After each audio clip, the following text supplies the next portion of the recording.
In this video, I'll show you how to export audio only in DaVinci Resolve using a simple method that works every time.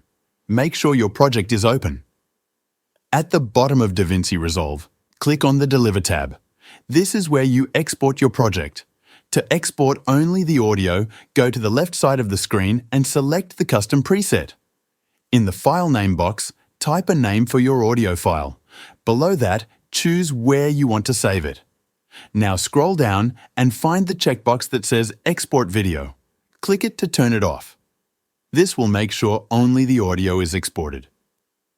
Next, click on the Audio tab to change your audio settings. At the top, open the Format drop-down. You can choose either MP3 or WAV depending on what you need. Below that, you'll see the codec menu. Keep it set to linear PCM. You can leave the sample rate and bit depth at their default settings. Now, scroll to the Output Track drop-down. Make sure to select all timeline tracks. This will include every audio track from your timeline in the final file. When you're done, click Add to Render Queue. Then, click Render All. Your audio will be saved to the location you selected.